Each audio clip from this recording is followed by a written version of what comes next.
She confessed that she was a virgin at 28, but her millionaire boss heard her and became obsessed. Before we explore all the details of this incredible story, tell us where you're following us from and the time. Subscribe to the channel so you don't miss a thing, and let's embark on this journey together. She shouldn't have said it out loud, but she did. The afternoon sun filtered through the floor-to-ceiling windows of Tech Vision Industries, casting golden streaks across the polished marble floors of the 42nd floor. Michelle Torres adjusted her navy blazer as she walked through the bustling hallway, her heels clicking softly against the cold surface. At 28, she moved with quiet confidence through the corporate maze, her rich brown skin glowing under the office lights, her natural hair pulled back in a neat low bun that framed her delicate features perfectly. She had been working at Tech Vision for 2 years now, and while she was respected for her efficiency and gentle professionalism, Michelle had always preferred to blend into the background. No office drama, no romantic entanglements, no complications. "Michelle, wait up." The familiar voice belonged to Jessica, her closest friend at the company, a bubbly marketing coordinator with an infectious laugh and an unfortunate tendency to pry into everyone's personal life. "Hey, Jess." Michelle turned, offering her signature warm smile that always made people feel at ease. "Ready for lunch?" "More than ready. I'm starving, and I have so much to tell you about my disaster of a date last night." Jessica linked their arms as they headed toward the company cafe. "But first, I want to hear about your weekend. Please tell me you finally went out with that guy from the gym." Michelle's cheeks warmed slightly. "No, I told you already. I'm just not interested." The cafe buzzed with the typical lunch rush, employees grabbing quick salads, heated conversations about quarterly reports, and the occasional burst of laughter from the corner tables. Michelle chose a quiet spot near the large windows, far from the main crowd, where she could see the city sprawling below them. Jessica ordered her usual turkey wrap, while Michelle settled for a simple garden salad. As they sat down, Jessica leaned forward, with the determination of someone about to conduct an interrogation. "Okay, seriously. You're 28, gorgeous, smart, and you've been single for as long as I've known you. What's really going on?" Michelle shifted uncomfortably, picking at her salad. The question hung in the air between them like an unwelcome guest. She glanced around the cafe, making sure no one was listening. The nearest table was occupied by 2 accountants deep in discussion about spreadsheets, and behind them, she could see the frosted glass partition that separated the cafe from the executive conference room. "It's complicated, Jess." "Complicated how? Are you still hung up on someone from college? Are you secretly married? Are you—" "I'm a virgin." The words slipped out in barely a whisper, so quiet that Michelle immediately regretted them. Jessica's eyes widened, and for a moment, the chatter around them seemed to fade into background noise. "Wait, what?" Michelle's heart raced. She shouldn't have said it. She never talked about this with anyone. But something about Jessica's persistence and the safety of their hidden corner had loosened her tongue. "I've never been with anyone. Romantically. Physically." Her voice was soft, vulnerable in a way that made her want to disappear. "I know it's weird at my age, but I want it to mean something, you know? I want to wait for someone who really loves me, not just someone who wants to—" She trailed off, unable to finish the sentence. Jessica reached across the table and squeezed her hand. "Michelle, that's not weird at all. That's actually beautiful." "Is it? Sometimes I feel like I'm living in a different world than everyone else, like I'm some kind of fossil from another era." "You're not a fossil. You're just authentic. In a world full of people who throw themselves at anything that moves, you're waiting for something real." Michelle felt tears prick at the corner of her eyes. "I just want someone to love me for who I am, not for what I can give them. Someone who sees me, really sees me, and still wants to stay." Behind the frosted glass partition, a figure had gone completely still. Ragnar Carter, 36 years old and CEO of Tech Vision Industries, had been reviewing quarterly projections when their conversation drifted through the thin partition. He was a man who commanded boardrooms with the same ease that others commanded their morning coffee. 6 feet 3 inches of controlled power, with dark blonde hair perfectly styled, piercing blue eyes that missed nothing, and the kind of presence that made investors write checks without reading the fine print. He had been about to leave when he heard Michelle's voice, that soft, melodic tone he'd noticed in the few meetings where she'd taken notes for his assistant. But now, hearing her confession, something inside his chest tightened in a way he couldn't explain. "I want to wait for someone who really loves me." The words echoed in his mind as he stood frozen behind the glass, his hand gripping the edge of the conference table. He had built an empire through calculation and control, surrounding himself with people who wanted something from him: money, status, access to power. But this woman, this gentle soul who worked just 3 floors below his office, wanted something he'd never thought to offer anyone. She wanted to be truly loved. Ragnar's jaw clenched as an unfamiliar sensation coursed through him. It wasn't just attraction, though Michelle's natural beauty had caught his attention during those brief encounters in elevators and hallways. This was something deeper, more dangerous. It was curiosity, mixed with an inexplicable need to protect something precious. "I should go," Michelle was saying, standing up from her table. "I have that budget report to finish before 5. Jessica gathered her things, still chattering about weekend plans and yoga classes, but Ragnar couldn't focus on anything except the way Michelle moved, graceful and unhurried, as if she carried music in her steps.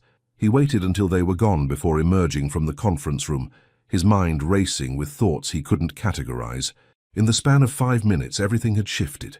The woman he'd barely noticed before had become the center of a storm he didn't understand. As he walked back to his office, Ragnar couldn't shake the image of Michelle's earnest brown eyes or the vulnerability in her voice when she spoke about love. He had conquered markets, bought companies, and built wealth beyond imagination. But this was uncharted territory. Back at her desk on the 29th floor, Michelle tried to focus on her budget spreadsheets, but her mind kept drifting to her conversation with Jessica. She felt exposed, as if she'd revealed too much of herself in the safety of what she thought was privacy. She touched her neck absently, a nervous habit she'd had since childhood, and took a deep breath. Tomorrow would be better. Tomorrow she would go back to being invisible Michelle Torres, the efficient assistant who never caused waves.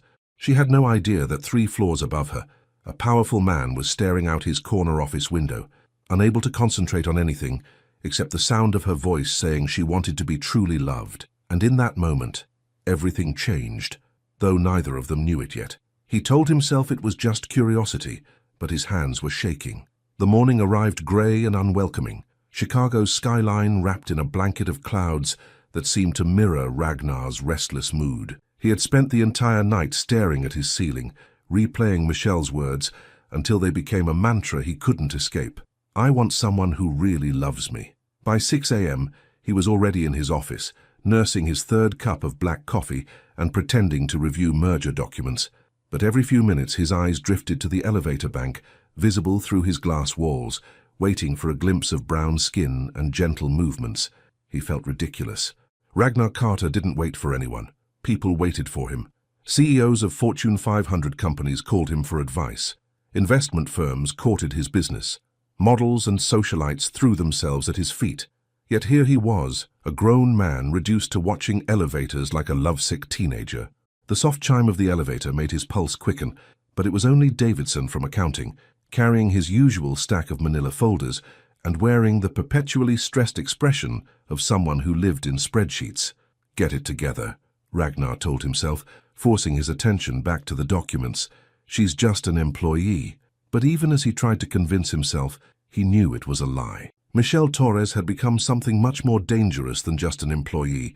She had become an obsession he couldn't rationalize away. 3 floors below, Michelle stepped out of the elevator at exactly 8:47 a.m., just as she had every day for the past 2 years. She wore a soft cream blouse that complemented her rich skin tone and a charcoal pencil skirt that was professional but never drew unwanted attention. Her natural hair was styled in loose curls today, framing her face in a way that made her look younger, more approachable. "Morning, Michelle," called Janet from reception, waving her usual cheerful greeting. "Good morning, Janet. How's little Sophie doing with her piano lessons?" It was such a small exchange, barely worth noticing, but something about Michelle's genuine interest in the receptionist's daughter made Ragnar's chest tighten. She remembered details about people's lives. She cared about things that didn't affect her directly. He watched as she settled into her cubicle, organizing her desk with the same methodical care she brought to everything. A small succulent plant sat next to her computer, nothing flashy, just a touch of life in the sterile corporate environment. She watered it carefully with a tiny watering can she kept in her drawer, and the simple act struck him as incredibly intimate. "Focus," he commanded himself, but his eyes betrayed him, following her every movement as she began her day. "Sir?" His assistant's voice startled him back to reality. Karen stood in his doorway, holding her tablet and wearing the patient expression of someone who had clearly been trying to get his attention for several minutes. "The Morrison account meeting is in 10 minutes, she said carefully. "Should I reschedule?" "No." Ragnar straightened his tie and forced his mind back to business. "I'll be right there." But even during the meeting, as Morrison Industries presented their quarterly projections, Ragnar found his thoughts drifting. He nodded at appropriate moments, asked strategic questions, and closed a $2 million deal without ever fully engaging. His body was in the boardroom, but his mind was 3 floors down, wondering what Michelle had for lunch. The realization hit him like a physical blow. He was losing his edge. The control that had built his empire was slipping away because of a woman who didn't even know he existed beyond their brief professional encounters. After the meeting, he made a decision that surprised even him. "Karen, I need you to pull the employee files for the administrative staff on the 29th floor for the quarterly performance reviews." Karen raised an eyebrow. "Sir, those reviews aren't due for another 2 months, and typically HR handles. I want to be more hands-on with employee development this quarter." The lie came easily, wrapped in corporate speak that made it sound reasonable. "Start with the Torres file." If Karen found his request odd, she was too professional to comment. Within an hour, Michelle's personnel file sat on his desk like a roadmap to understanding the woman who had captivated him, Michelle Elena Torres. Born in San Antonio, Texas, graduated magna cum laude from University of Illinois with a degree in business administration, 2 years at TechVision Industries. Performance reviews, exemplary. No disciplinary actions. Emergency contact, Maria Torres, mother. The bare facts told him nothing about the woman who blushed when complimented, who watered succulents with tiny watering cans, who had never been kissed at 28 because she was waiting for love. That afternoon, Ragnar found himself making excuses to walk past the administrative floor. First, it was a meeting with the HR director that could have been handled via email. Then, a sudden interest in the quarterly budget reports that Michelle's department handled. Each time he caught glimpses of her, the way she tucked a curl behind her ear when concentrating, the soft laugh she shared with Jessica, the graceful way she moved between cubicles when helping colleagues. During his 3rd accidental visit, something unexpected happened. Michelle was reaching for a file on a high shelf, standing on her tiptoes but still unable to reach. Without thinking, Ragnar stepped forward. "Allow me." His voice was deeper than usual, rough around the edges. Michelle turned, startled, and for a moment they were standing impossibly close. He could smell her perfume, something light and floral that reminded him of spring mornings. Her eyes were even more beautiful up close, warm brown with flecks of gold that caught the overhead lights. "Mr. Carter." She stepped back quickly, clearly flustered. "I didn't see you there. I can get it myself, really. It's no trouble." He reached over her easily, his height making the task simple, but he found himself moving slowly, savoring the proximity. His hand brushed hers as he handed her the file, and the contact sent electricity shooting up his arm.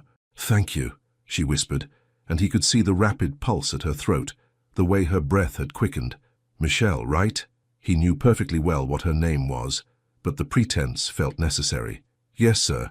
Michelle Torres. I've been working here for 2 years. The words slipped out before he could stop them, revealing far more knowledge than a CEO should have about a mid-level employee. She looked surprised, and he realized his mistake immediately. "I make it a point to know my team," he added quickly, though it sounded weak even to his own ears. "That's very thoughtful of you, sir." They stood there for a moment longer than was professionally appropriate, and Ragnar felt something shift in the space between them. Michelle's cheeks were flushed, her breathing shallow, and he recognized the signs of attraction, even as she tried to hide them. "Well," she said finally, clutching the file against her chest like a shield, "I should get back to work." "Of course." He stepped aside to let her pass, but as she walked away, he called out softly, "Michelle?" She turned back, her expression questioning. "Good work on the Henderson report. Very thorough." The smile that lit up her face was worth every ethical boundary he was crossing. "Thank you, Mr. Carter. That means a lot." As she disappeared around the corner, Ragnar stood alone in the hallway, his heart pounding like he'd just run a marathon. The brief encounter had only made things worse. Now he knew what her skin felt like against his, knew the way her eyes sparkled when she was pleased, knew the exact shade of pink her cheeks turned when she was nervous. Back at her desk, Michelle tried to focus on her work, but her hands were trembling slightly as she opened the file. The CEO of the company, the CEO, had not only helped her reach something, but he'd known her name, known her work, complimented her performance. And for just a moment, when he'd handed her the file and their hands had touched, she'd felt something electric pass between them, something that made her stomach flutter and her skin warm in ways she'd never experienced before. She touched her cheek, still feeling the heat there, and tried to convince herself she was imagining things. Men like Ragnar Carter didn't notice women like her. He was probably just being professional, maybe trying to connect with his employees. But the way he'd said her name, low and careful like he was tasting it, that hadn't felt professional at all. 3 floors up, Ragnar was standing at his window again, but this time he wasn't staring blindly at the city. This time he was making plans. The observation phase was over. It was time to get closer. She said yes before she could stop herself, and he smiled like he'd won the lottery. The following Tuesday arrived with an unusual energy crackling through the Tech Vision building. Michelle felt it the moment she stepped off the elevator, a subtle shift in the atmosphere that she couldn't quite identify. Maybe it was the way the security guard smiled a little too widely, or how Janet at reception seemed to be watching her with curious eyes. She brushed off the feeling and settled into her morning routine, checking emails, organizing her schedule, watering her little succulent with the same care she gave everything in her life. But today even the simple tasks felt different, charged with anticipation she couldn't explain. At 10:23 a.m., Karen Rodriguez appeared at her cubicle, impeccably dressed and carrying herself with the confidence that came from being the CEO's right hand. "Michelle Torres?" Karen's voice was professional but warm. "Mr. Carter would like to see you in his office." The words hit Michelle like a cold wave. Her stomach dropped, and she immediately began running through every possible mistake she might have made. The Henderson report. Had she missed something critical? Was she being fired? Did he say what it was about? Michelle's voice came out smaller than she intended. "He didn't specify, but don't worry, you're not in trouble." Karen's smile was reassuring, though Michelle noticed she didn't quite meet her eyes. "He's been reviewing employee development opportunities." The elevator ride to the 42nd floor felt endless. Michelle checked her reflection in the polished steel doors, smoothing her burgundy blouse and making sure her hair was still neat. She had chosen the outfit carefully this morning without really knowing why.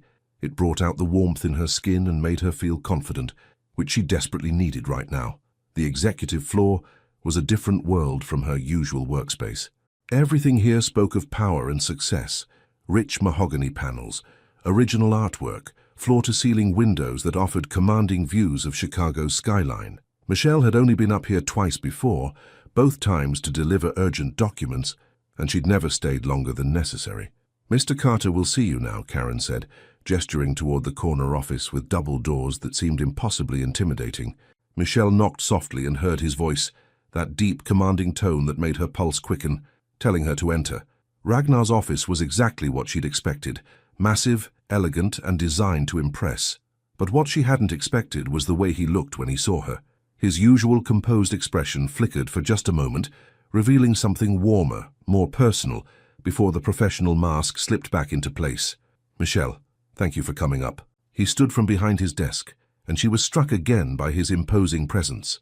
Today he wore a charcoal grey suit that fit him perfectly, emphasizing his broad shoulders and tall frame. His blue eyes seemed more intense than she remembered, and when he smiled, actually smiled, not just the polite expression he wore in meetings, her knees felt weak. "Of course, Mr. Carter. Karen mentioned something about employee development. Please, sit." He gestured to one of the leather chairs in front of his desk, but instead of returning to his own seat, he leaned against the desk's edge, bringing him closer to her level. The casual pose was disarming, making the vast office feel suddenly more intimate. "I've been reviewing your work and I'm impressed, very impressed." His voice carried genuine warmth that made her cheeks heat up. "Your attention to detail, your ability to anticipate needs, the way you interact with your colleagues, it's exactly the kind of leadership potential we value here." Michelle blinked, certain she'd misheard. "Leadership potential. I'd like to offer you an opportunity to work more closely with the executive team, starting with a special project that would report directly to me." The words hung in the air between them, and Michelle felt her world tilting slightly off its axis. A promotion? Working directly with him?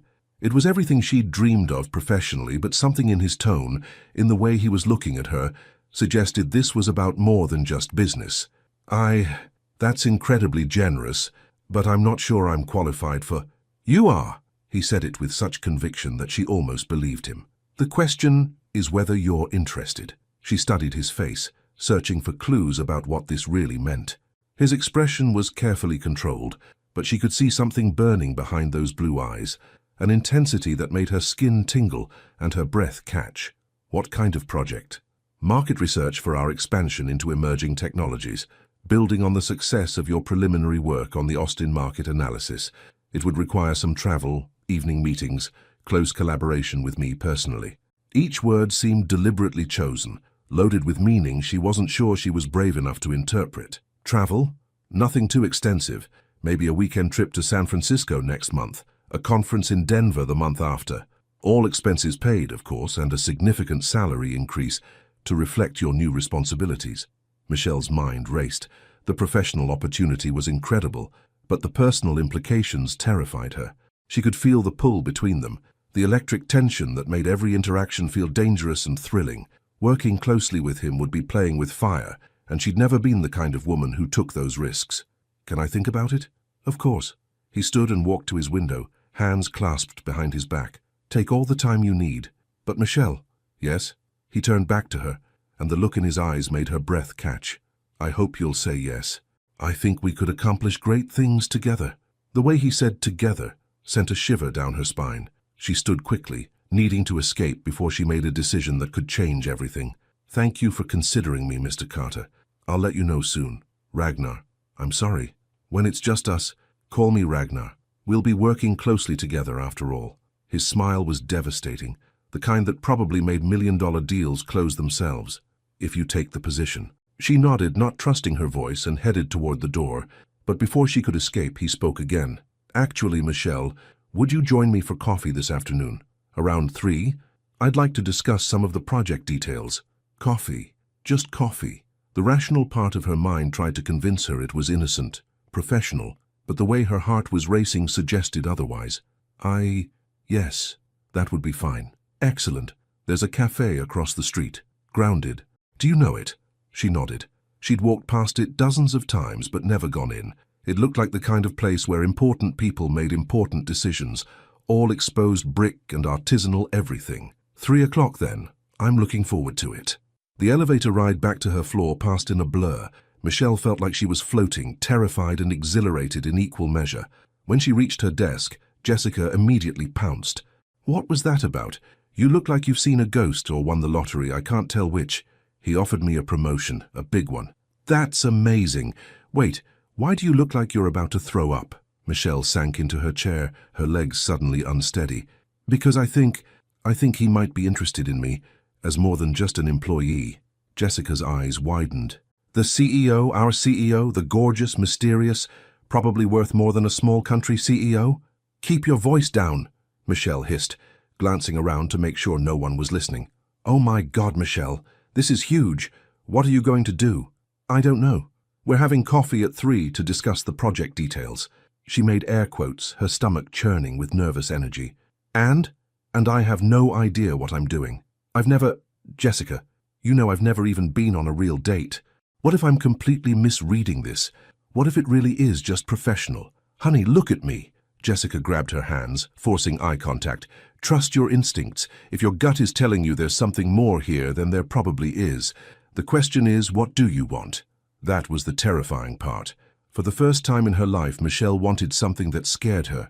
She wanted to take the risk, to see where this dangerous attraction might lead. She wanted to find out what it would feel like to be desired by a man like Ragnar Carter. I want to feel brave, she whispered. Then be brave. At exactly 3 o'clock, Michelle stood outside grounded, smoothing her skirt and trying to calm her racing heart. Through the large windows, she could see Ragnar already seated at a corner table, checking his phone. He'd removed his suit jacket, and his white shirt was rolled up at the sleeves, revealing strong forearms that made her stomach flutter. The moment she walked in, his head lifted as if he'd sensed her presence. Their eyes met across the cafe, and the smile that spread across his face was so genuine, so warm, that she forgot to be nervous. He stood as she approached, pulling out her chair like they were on a real date instead of having a business meeting. The gesture was old-fashioned and sweet, and it made her feel special in a way she'd never experienced. You came, he said softly, and there was relief in his voice that made her wonder if he'd been as nervous as she was. You thought I wouldn't? I hoped you would, but I wasn't sure. He signaled the waitress, who appeared instantly with the kind of attentive service that money and power commanded. What would you like? Just a latte, please. Vanilla, if they have it. Make that too, Ragnar told the waitress, then turned his full attention back to Michelle. So what do you think of the offer? For the next hour they talked about work, about the project, about her career goals, and his vision for the company. But underneath the professional conversation, something else was happening. Their knees brushed under the small table. He laughed at her jokes, really laughed, not the polite chuckle she was used to from colleagues. When she got excited about an idea, gesturing with her hands as she spoke, he watched her with an intensity that made her skin warm. You have beautiful hands, he said suddenly, interrupting her explanation about market demographic analysis. The comment hung between them, too personal for a business meeting, too intimate to ignore. Thank you, she managed, suddenly self-conscious. I'm sorry. That was inappropriate, but he didn't look sorry. He looked like a man who'd finally said something he'd been thinking for a long time. It's okay. And somehow, it was. Coming from him, the compliment felt natural, honest. Michelle. He leaned forward, his voice dropping to that low, intimate tone that made her pulse race. I want to be honest with you about something. Her heart stopped. Okay. This position, it's real. The work is legitimate, and you're absolutely qualified. But I'd be lying if I said that was the only reason I'm offering it to you. The confession hung in the air between them, like a bridge she could either cross or burn down. Everything in her safe, careful world told her to run, to thank him politely, and return to her desk where things made sense. Instead, she heard herself asking, what's the other reason? His blue eyes searched her face, looking for permission to continue. Because I can't stop thinking about you. Because every time I see you in the hallway, I have to fight the urge to find an excuse to talk to you. Because you're beautiful and kind and real in a way that makes everyone else seem like they're playing a part. The words washed over her like warm water, dissolving every careful defense she'd built. Ragnar, I know this is complicated. I know there are rules about relationships between supervisors and employees. I know you probably think I'm some kind of predator who... I don't think that. The words came out stronger than she felt. I think I feel it too. Something shifted in his expression. Relief mixed with hunger, mixed with something that looked like wonder. You do? She nodded, not trusting her voice. The admission felt like stepping off a cliff, terrifying and liberating at the same time.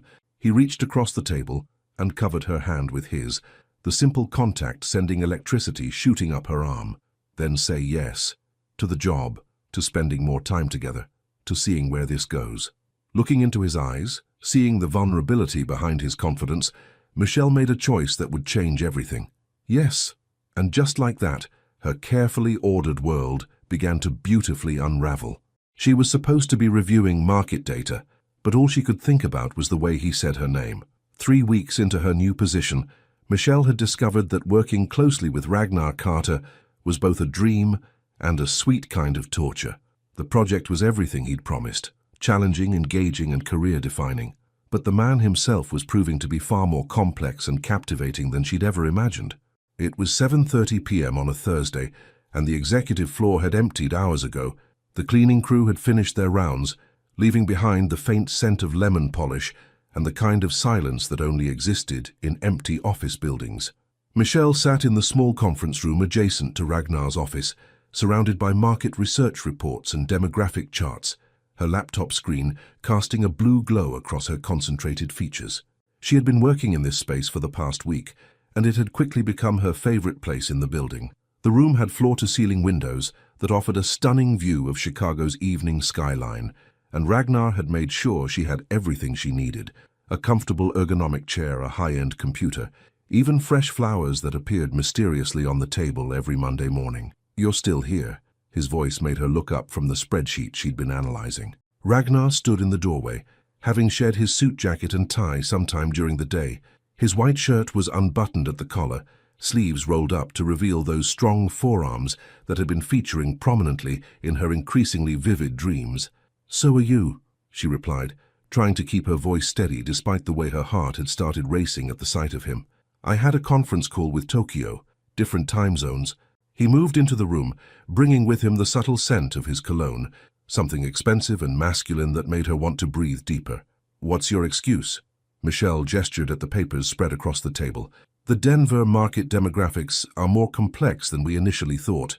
There are some interesting patterns emerging in the 25 to 35 age bracket that could affect our expansion strategy."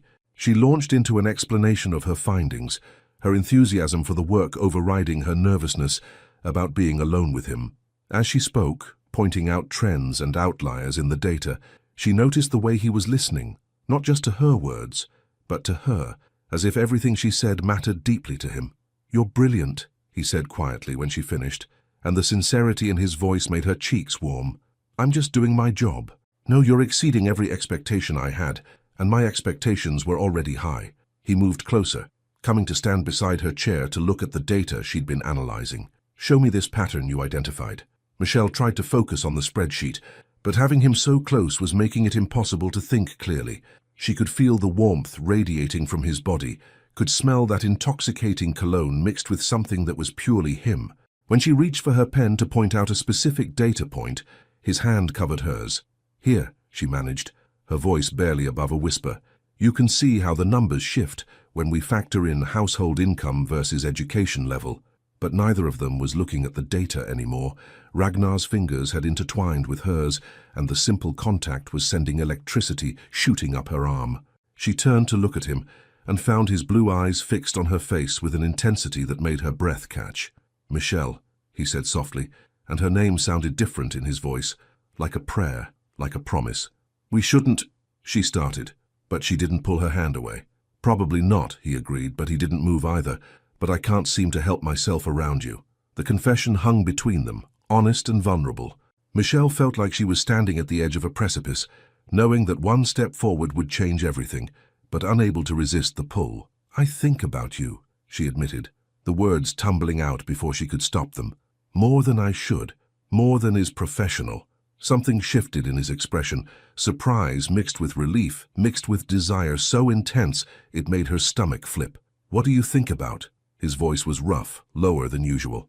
Michelle felt her cheeks burn, but she held his gaze. "I think about what it would feel like if you kissed me." The admission seemed to break something loose in him. His free hand came up to cup her cheek, his thumb tracing the line of her jaw with devastating gentleness. "I've been thinking about that too," he murmured. "Every day since that first conversation in the cafe. Every time you smile at me, every time you bite your lip when you're concentrating, every time you say my name." She leaned into his touch, her eyes fluttering closed. "Ragnar, I want to kiss you, Michelle. I want it so much it's driving me crazy, but I need to know you want it too." She opened her eyes and found him watching her with an expression so tender it made her heart ache. This powerful man who commanded boardrooms and closed million-dollar deals was asking for her permission, treating her choice as the most important thing in the world. "I want it too," she whispered. He leaned closer, his breath warm against her skin. "Are you sure? Because once we cross this line, there's no going back." Instead of answering with words, Michelle rose from her chair, closing the distance between them. Standing, she was closer to his height, though he still towered over her. She reached up and touched his face, marveling at the rough texture of his 5 o'clock shadow, the warmth of his skin. "I'm sure," she said, and then he was kissing her. It was nothing like the passionate, overwhelming kisses she'd seen in movies. It was soft and careful, and achingly sweet. His lips moved against hers with gentle precision, as if he was memorizing the taste and feel of her. When her lips parted slightly, he deepened the kiss just a fraction, his tongue barely touching hers before pulling back. When they broke apart, Michelle felt dizzy. Her first kiss, at 28 years old, and it had been everything she'd dreamed of and more. "That was," she started, then stopped, unable to find words adequate for what she was feeling. "Perfect," he finished, resting his forehead against hers. "You're perfect."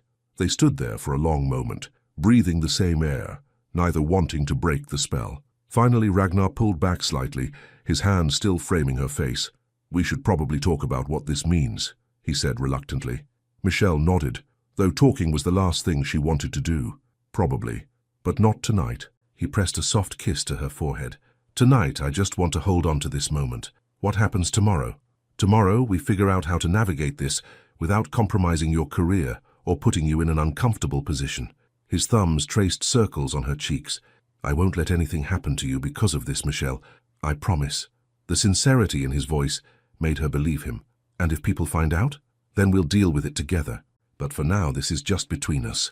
Michelle felt a thrill run through her at the words, "together" and "us."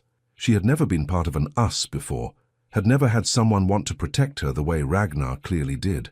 "I should go," she said, though she made no move to step away from him. "You should," he agreed, but his hands were still holding her face like she was something precious he couldn't bear to release. Finally, with tremendous effort, they separated. Michelle gathered her things while Ragnar watched, both of them moving carefully around each other like they were made of spun glass. "Michelle?" he called as she reached the door. "Yes? Thank you. For what? For taking the chance. For trusting me. For being brave enough to say yes."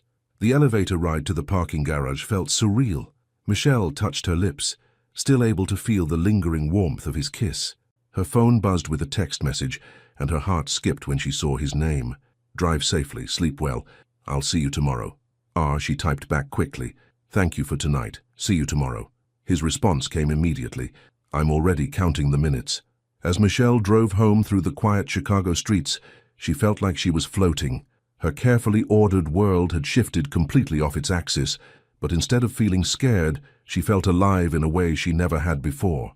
Back in his office, Ragnar stood at the window watching the city lights, one hand pressed against the glass. He could still taste her on his lips, could still feel the softness of her skin under his fingers. He had kissed countless women before, but none of them had ever affected him the way Michelle's simple, sweet response had.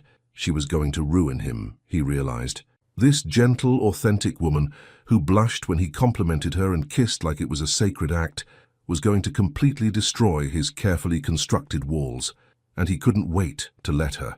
They were supposed to be professional at work, but the way he looked at her made her forget how to breathe. The morning after their first kiss, Michelle arrived at work 30 minutes early, her stomach a tangle of nerves and anticipation. She had barely slept, replaying every moment of the previous evening, the gentle pressure of Ragnar's lips, the way he'd held her face like she was something precious, the promise in his voice when he said they'd figure things out together. Now, in the harsh light of day, doubts began creeping in. What if he regretted it? What if last night had been a moment of weakness that he'd want to pretend never happened? What if she had completely misread the situation and made a fool of herself? She tried to focus on organizing her desk, but her eyes kept drifting to the elevator bank, waiting for his arrival. When the familiar chime finally sounded at 8:15 a.m., her heart began racing. Ragnar stepped out looking impeccable as always. Navy suit, crisp white shirt, silver tie that brought out his blue eyes. But when his gaze found hers across the open office space, something passed between them that made Michelle's cheeks warm and her pulse quicken. He didn't smile, that would have been too obvious, but there was a softness in his expression, a barely perceptible acknowledgement of what had changed between them. "Good morning, Michelle," he said as he passed her desk, his voice perfectly professional but carrying an undertone that made her skin tingle. "Good morning, Mr. Carter," she replied, proud of how steady her voice sounded, despite the butterflies in her stomach. The rest of the morning passed in a strange dance of normalcy, punctuated by moments of electric tension. During the weekly staff meeting, Ragnar's eyes found hers several times across the conference table, each look lasting just a fraction longer than appropriate. When he asked for her input on the Denver market analysis, his attention was so focused, so intense, that she stumbled over her words. "Excellent work," he said when she finished her presentation, and something in his tone made Jessica shoot her a curious look. After the meeting, as everyone filed out, Ragnar's voice stopped her. "Michelle, could you stay behind for a moment? I have some questions about the demographic breakdown." Jessica raised an eyebrow but said nothing, though Michelle could feel her friend's speculative gaze as she gathered her papers and approached Ragnar's end of the table. When the conference room was empty except for the two of them, the atmosphere immediately shifted. Ragnar waited until the door closed completely before speaking. "How are you feeling about last night?" His voice was quiet, careful. Michelle looked down at her hands, suddenly shy. "I keep thinking I might have dreamed it." "You didn't." He moved closer, stopping just within professional distance, but close enough that she could smell his cologne. "I've been thinking about it all morning. About you." The confession made her look up, and when their eyes met, She saw the same wonder and uncertainty she was feeling reflected in his expression. "I don't know how to do this," she admitted. This is all new to me." "We'll figure it out together," he said, echoing his promise from the night before. "But for now, we need to be careful. I don't want anyone to suspect anything until we understand what this is ourselves." Michelle nodded, understanding the necessity even as part of her wanted to shout from the rooftops that Ragnar Carter had kissed her. "Are you free for lunch today?" he asked suddenly. Yes, I think so. There's a place I know, quiet, discreet. We could continue our conversation about the project." The way he said project made it clear they'd be discussing much more than work. "I'd like that." "Good. I'll have Karen make a reservation for 1 o'clock. Meet me in the lobby?" The next few hours crawled by. Michelle tried to concentrate on her work, but every time her phone buzzed with a text message, her heart skipped. Most were work-related, but at 11:30 a message from Ragnar made her breath catch. Counting the minutes until lunch. "You look beautiful today, by the way." She glanced around quickly to make sure no one was watching before typing back. "You can't say things like that at work." His response came immediately. "I can't help myself. That burgundy blouse brings out the gold in your eyes." Michelle touched her collar self-consciously. She had chosen the blouse specifically because it was one of her favorites, but knowing he'd noticed and appreciated, her choice made warmth spread through her chest. "We're supposed to be professional," she texted back. "After hours, I plan to be very unprofessional in my thoughts about you." The message made her face flame. She looked up to find Jessica watching her with undisguised curiosity. "Okay, spill," Jessica whispered, sliding over to perch on the edge of Michelle's desk. "You've been glowing all morning, and you just turned 3 shades of red reading that text. What's going on?" "Nothing," Michelle said quickly, slipping her phone into her drawer. "Just work stuff." "Work stuff doesn't make you blush like that. And I saw the way Mr. Carter was looking at you in the meeting this morning. That was not a professional look. You're imagining things." "Am I? Because I'm pretty sure if he'd stared at you any harder, you would have spontaneously combusted." Before Michelle could respond, Karen appeared at her desk. "Michelle, Mr. Carter asked me to let you know about the lunch meeting. 1 o'clock at Bistro Laurent." Jessica's eyes widened. "Lunch meeting? Just the two of you?" "It's about the Austin project," Michelle said weakly. "Uh-huh." Jessica's grin was knowing. "Well, enjoy your project discussion." Bistro Laurent was exactly the kind of place Michelle had expected. Elegant, intimate, with soft lighting, and tables spaced far enough apart for private conversations. Ragnar was already seated when she arrived, and he stood as the hostess led her to their corner table. "You found it okay?" he asked, pulling out her chair. "GPS is a wonderful thing," she replied, settling into her seat and trying not to notice how the gesture made her feel special, cherished. They ordered, salmon for her, steak for him, and for the first few minutes they actually did discuss work. But gradually the conversation shifted to more personal territory. "Tell me about your family," Ragnar said, cutting into his steak. "You mentioned your mother in your emergency contact information. It's just me and my mum. My dad died when I was 15. The familiar ache accompanied the words, but it was duller now, softened by time. "Heart attack. He was only 43. Ragnar's expression grew serious. "I'm sorry, that must have been devastating." "It was, but it also made me and my mum incredibly close. She's my best friend, really. She still lives in San Antonio, and I call her every Sunday." "What does she think about your move to Chicago?" Michelle smiled. "She was terrified at first. I'd never lived anywhere but Texas, and she was convinced I'd freeze to death in my first winter. But she's proud of me. She worked 2 jobs to put me through college, and seeing me succeed, it means everything to her. She sounds like an amazing woman." "She is. What about your family?" Something shifted in Ragnar's expression, becoming more guarded. "It's complicated. My parents are, let's say they're more interested in what I can do for their social standing than who I am as a person. I have a sister, Emma, who's amazing, but she lives in London with her husband. We don't see each other often enough." Michelle sensed there was more to the story, but she didn't push. Instead, she reached across the table and touched his hand, a brief, comforting gesture that seemed to surprise them both with its naturalness. "I'm sorry," she said softly. "Family should be a source of support, not stress." Ragnar turned his hand over, catching her fingers before she could pull away. "Your family shaped you into someone kind and grounded. Mine, well, let's just say they taught me to value authenticity when I find it." The way he was looking at her made Michelle's heart race. "Is that what you see in me?" "Authenticity, among other things." His thumb traced over her knuckles. You don't play games, Michelle. You don't say things you don't mean or pretend to be someone you're not. In my world, that's incredibly rare. Your world. Corporate politics. Social climbing. People who want things from you. You're the first person in years who seems to want to know me, not what I can give them. The vulnerability in his admission made Michelle want to reach across the table and hold him. Instead, she squeezed his hand gently. I do want to know you. The real you, not the CEO version. That might not be a good idea, he said with a rueful smile. The real me is developing some very unprofessional thoughts about you. Michelle felt heat bloom in her cheeks, but she didn't look away. What kind of thoughts? Ragnar's eyes darkened. Thoughts about what it would be like to take you to dinner at a place where we don't have to worry about who might see us. Thoughts about what it would feel like to hold your hand without checking over my shoulder first. Thoughts about kissing you again without the fear that someone might walk in. Each word sent shivers down Michelle's spine. Those don't sound so unprofessional to me. They sound nice. Nice? He smiled, the expression transforming his entire face.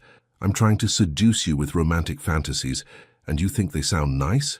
Michelle laughed, the tension breaking into something lighter, but no less intimate. I'm new at this, remember? I don't know the proper responses to seduction attempts. Then let me help you learn, he said, his voice dropping to that low, intimate tone that made her stomach flutter. The proper response to a man telling you he wants to take you to dinner is to tell him you'd like that too. I'd like that too, she repeated obediently, then grinned. How's that? Perfect. And when a man tells you he wants to hold your hand in public, I'd like that too. And when he tells you he can't stop thinking about kissing you, Michelle's breath caught. I'd tell him that I can't stop thinking about it either. The air between them seemed to shimmer with tension. Ragnar's grip on her hand tightened, and for a moment Michelle thought he might lean across the table and kiss her right there in the restaurant. Instead, he raised her hand to his lips and pressed a soft kiss to her knuckles, a gesture so old-fashioned and romantic that it made her heart skip. We should probably head back, he said reluctantly, though he made no move to release her hand. Probably, she agreed, though she was in no hurry to return to the careful distance they had to maintain at the office. As they walked back to the building, Michelle felt like she was floating. The afternoon sun was warm on her face, and Ragnar's presence beside her made everything seem brighter, more vivid. When they reached the lobby, he stopped at the elevator bank. Michelle, yes? Thank you for lunch, for the conversation, for... He paused, searching for words. For being you. Thank you for asking me. The elevator arrived, and they stepped in with two other employees, forcing them back into professional mode.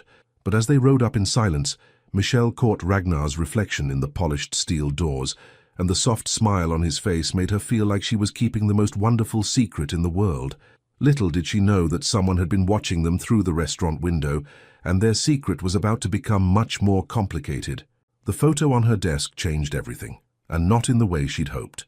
Michelle was organizing quarterly reports when Jessica burst into her cubicle like a woman on a mission, her usual cheerful expression replaced by something that looked suspiciously like barely contained excitement mixed with concern.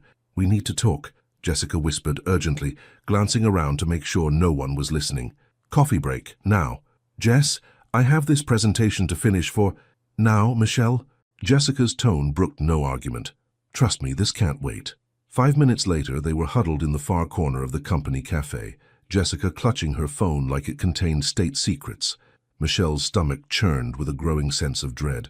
Okay, I'm just going to say this straight out, Jessica began, her voice low. There are rumors. Michelle's coffee cup froze halfway to her lips. What kind of rumors? About you and Mr. Carter. Apparently, someone saw you two at Bistro Laurent yesterday, and it definitely didn't look like a business lunch. The blood drained from Michelle's face. Who saw us? That's the thing. I don't know. The rumor is coming from multiple people, but no one will say where it started. But Michelle... Jessica leaned forward, her expression serious. People are talking. They're saying he's been giving you special treatment, that the promotion was questionable. Each word hit Michelle like a physical blow. The beautiful bubble of happiness she'd been floating in for the past 2 days burst spectacularly, leaving her feeling exposed and ashamed. What exactly are they saying? She asked, though she wasn't sure she wanted to know. Jessica hesitated, then pulled up something on her phone. Someone took a photo. Michelle's heart stopped. Jessica showed her the screen, and there it was. a distant but unmistakable image of Ragnar raising her hand to his lips outside the restaurant. While somewhat blurry, it was clearly intimate, romantic, completely inappropriate between a boss and employee. "Oh God," Michelle whispered, covering her face with her hands. "Oh God, oh God. Hey, look at me." Jessica reached across the table and gently pulled Michelle's hands away from her face. "It's going to be okay. We'll figure this out." "No, you don't understand. This ruins everything. My career, my reputation, his reputation." Michelle felt tears prick at the corners of her eyes. "People are going to think I slept my way into this position." "Did you?" "Jessica, I'm just asking, because if you didn't, and I know you didn't, then you have nothing to be ashamed of. So what if you're attracted to each other? You're both single adults." "He's my boss, Jess. There are rules about this kind of thing, policies. I could lose my job." Before Jessica could respond, Michelle's phone buzzed with a text from Ragnar. "Can you come to my office? We need to talk." The formal tone of the message was so different from his warm texts the day before that Michelle knew he'd heard about the rumors too. "I have to go," she said, standing on unsteady legs. "Michelle, wait." But Michelle was already walking away, her mind racing with worst-case scenarios. By the time she reached the executive floor, she had convinced herself that Ragnar was going to end whatever was happening between them to protect his position. Karen looked up as Michelle approached, her usual friendly demeanor replaced by professional coolness. "He's waiting for you," she said simply.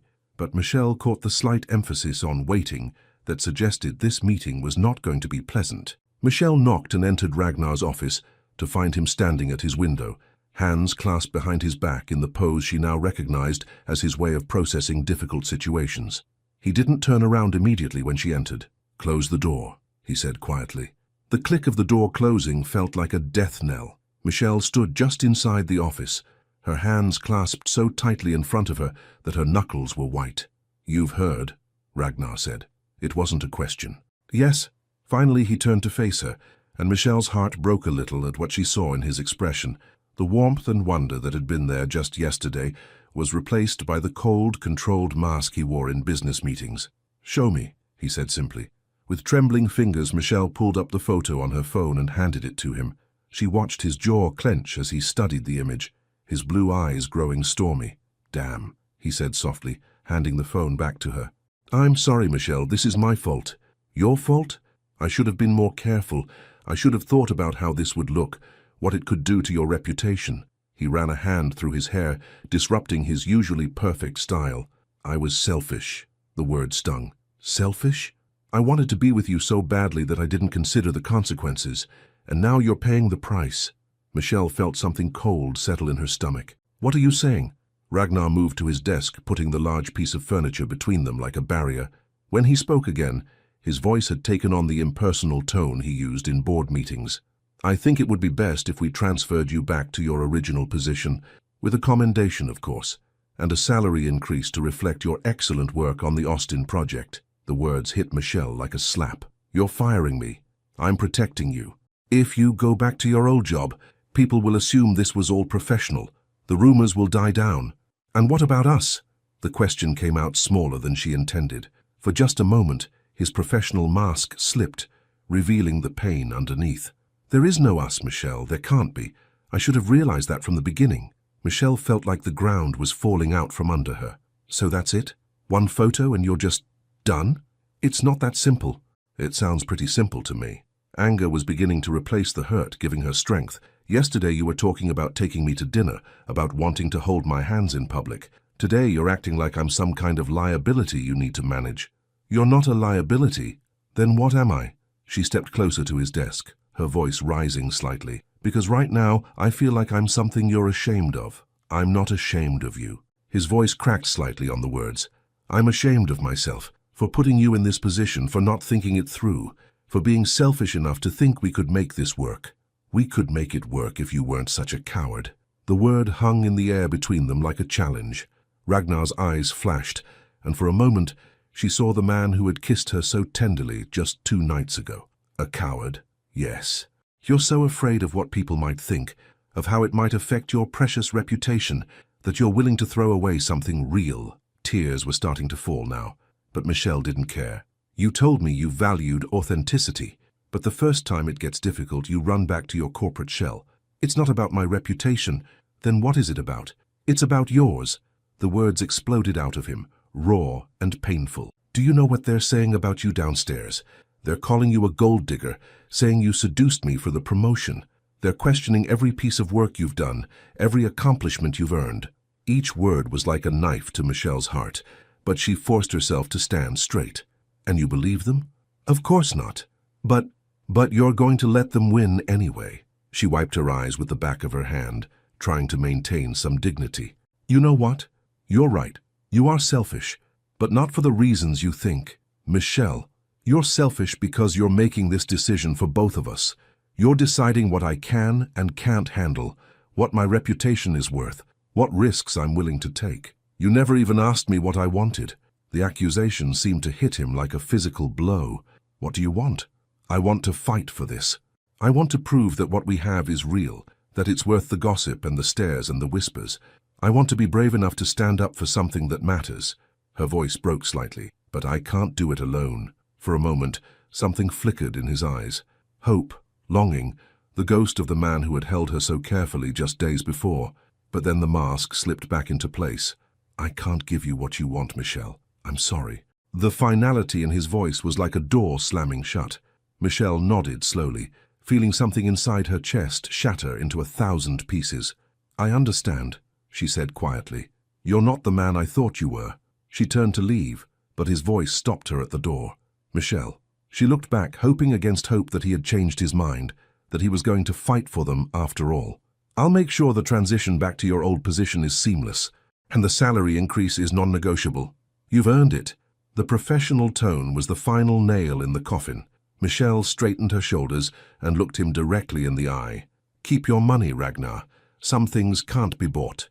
She walked out of his office with her head held high, but the moment the elevator doors closed, she collapsed against the wall and let the tears come. 3 floors below, Jessica was waiting with tissues and fierce loyalty, ready to help pick up the pieces of Michelle's broken heart. She was supposed to be moving on, but her heart had other plans.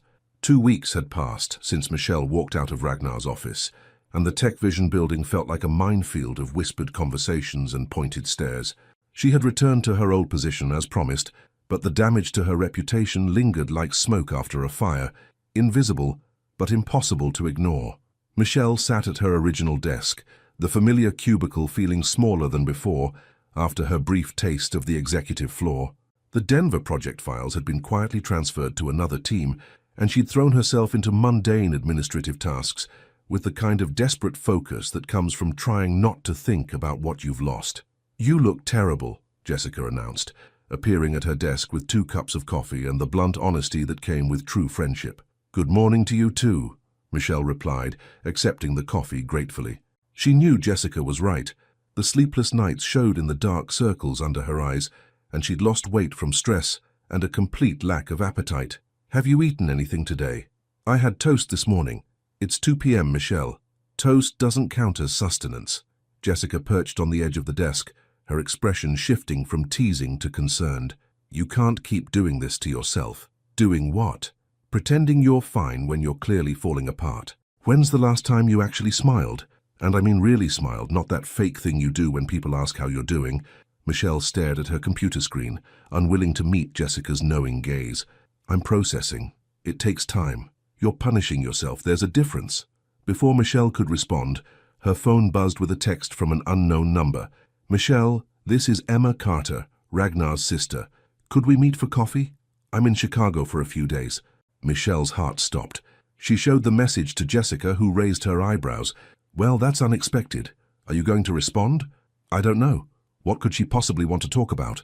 Only one way to find out.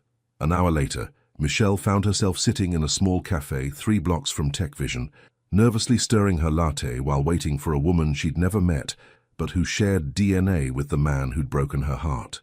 Emma Carter turned out to be a younger, feminine version of Ragnar. Same piercing blue eyes, same aristocratic bone structure, but with warm smile lines and an approachable energy that her brother lacked. She spotted Michelle immediately and approached with confident strides. Michelle, I'm Emma. Thank you for agreeing to meet me. Emma slid into the opposite seat, studying Michelle with frank curiosity. You're even prettier than I imagined. I'm sorry, but I'm not sure why you wanted to see me. Emma signaled the waitress for coffee before responding. Because my brother is an idiot, and someone needs to set the record straight. The blunt statement caught Michelle off guard. I'm sorry. Ragnar. He's been impossible for the past 2 weeks, snapping at everyone, working 18-hour days, drinking too much scotch, and generally making everyone around him miserable. Emma leaned forward, her expression earnest. He told me what happened. About the photo, the rumors, the decision to end things. Michelle felt her chest tighten. Then you know there's nothing to discuss. He made his choice. He made a stupid choice based on fear, not logic, but that doesn't mean it's final. It felt pretty final to me. Emma's coffee arrived, and she took a thoughtful sip before continuing. Can I tell you something about my brother? He's spent his entire life building walls to protect himself. Our parents, they're not warm people. They treated Ragnar like a business asset from the time he could walk. Every relationship he's had has been with women who wanted something from him. Money, status, connections. I never wanted any of those things, Michelle said quietly. I know. That's exactly why he's terrified. Emma's smile was sad but understanding. You represent something he's never had before, genuine affection without conditions. And that scares him more than any corporate takeover or business rival ever could. Michelle felt tears prick at her eyes. Then why didn't he fight for us? Because fighting would mean admitting he cares more about you than his reputation, and he's not sure he deserves to be that happy. Emma reached across the table and squeezed Michelle's hand. But watching him these past 2 weeks, I've never seen him so miserable.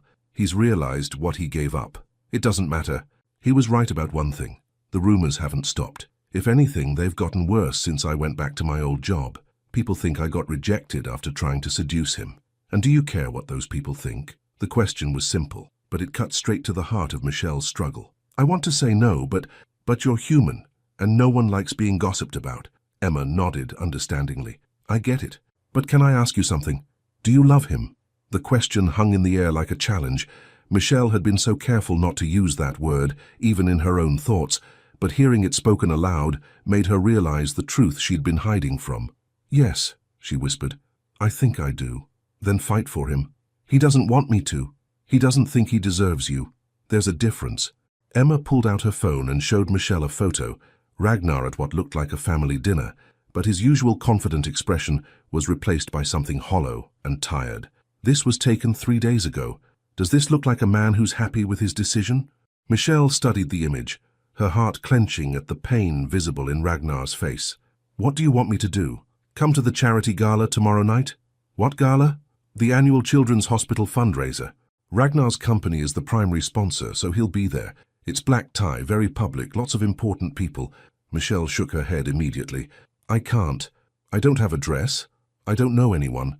And after everything that's happened, I'll help you with the dress, you'll know me, and as for everything that's happened, this is your chance to rewrite the story. Emma's eyes were bright with determination. Show up, look absolutely stunning, and remind him what he's giving up. And if he rejects me publicly, then at least you'll know you tried. But I don't think he will. I think seeing you there, brave enough to face all those people who've been gossiping about you, will remind him why he fell for you in the first place. The idea was terrifying and exhilarating in equal measure. Michelle felt her pulse quicken at the thought of walking into a room full of Chicago's elite, of facing Ragnar in front of everyone who'd been whispering about them.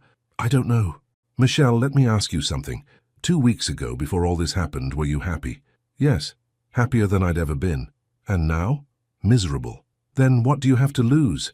That evening, Michelle stood in her small apartment staring at the elegant black dress Emma had delivered, a simple but stunning designer piece that fit her perfectly and made her skin glow. A note was attached. Sometimes the bravest thing you can do is show up. You've got this. Michelle's phone rang, and her mother's familiar voice filled the room.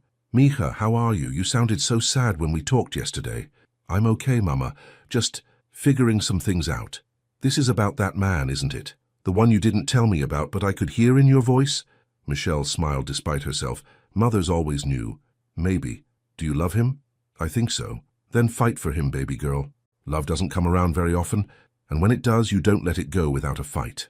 The next evening, Michelle stood outside the Palmer House Hilton, watching Chicago's elite stream into the charity gala. The dress fit like a dream. Her natural hair was styled in elegant curls, and Emma's borrowed jewelry caught the light beautifully. She looked like she belonged here, even if she felt like an imposter. Taking a deep breath, she walked through the doors and into her future. The ballroom was magnificent. Crystal chandeliers, elegant floral arrangements, and Chicago's most powerful people networking over champagne and canapes.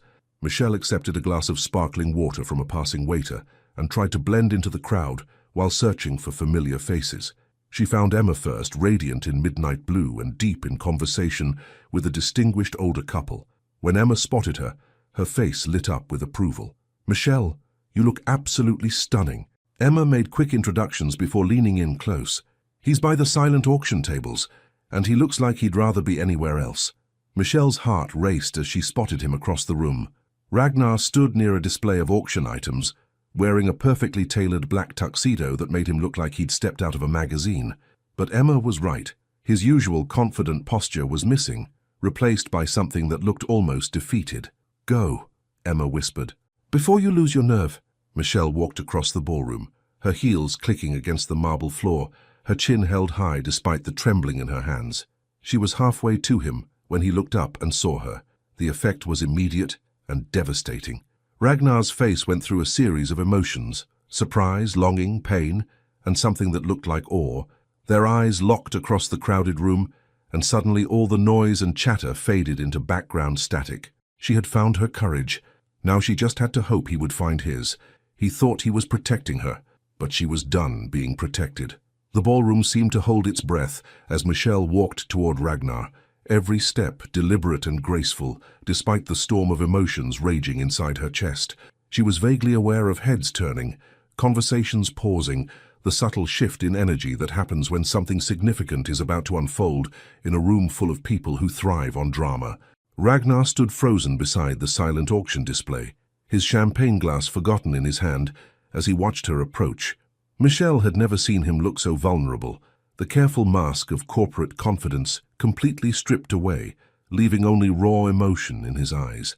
"Hello, Ragnar," she said when she reached him, her voice steady, despite the way her heart was hammering against her ribs. "Michelle." Her name came out rough, like he hadn't spoken in days. What are you doing here?" "Your sister invited me." She gestured slightly toward where Emma stood watching them, with poorly concealed satisfaction. "She thought we should talk." "Emma invited you." Something flickered across his face: surprise, gratitude, and what might have been hope. "I should have known she'd interfere." "Is that what this is? Interference?" Ragnar set down his champagne and ran a hand through his hair, disrupting his usually perfect style. "I don't know what this is. I just know that seeing you here, looking—" He trailed off, his eyes taking in her elegant dress, the confident way she held herself. "You look beautiful, Michelle. Absolutely stunning. Thank you." She accepted the compliment with grace, but didn't let it derail her purpose. "We need to talk." "Here? Now?" His eyes darted around the crowded ballroom. "People are watching." "Let them watch." The strength in her own voice surprised her. "I'm done hiding, Ragnar. I'm done pretending that what happened between us wasn't real just to make other people comfortable." Before he could respond, the orchestra began playing a slow, romantic waltz. Couples around them started moving toward the dance floor, and Michelle made a decision that would have terrified her 3 weeks ago. "Dance with me," she said, extending her hand. "Michelle, I don't think—" "I'm not asking you to think. I'm asking you to dance with me. One song. Then we can talk." For a moment he just stared at her outstretched hand like it was something dangerous. Then slowly, he reached out and took it, his fingers intertwining with hers in a gesture that felt like coming home. They moved to the dance floor in silence, the tension between them palpable. When Ragnar placed his hand on her waist and drew her close, Michelle felt every nerve ending in her body come alive. They began to move together, finding their rhythm effortlessly despite never having danced together before. "You shouldn't be here," he murmured, his breath warm against her ear. "Why?" "Because it makes you uncomfortable. Because being near you makes me want things I can't have." Michelle pulled back slightly to look into his eyes. "Says who?" "Says reality.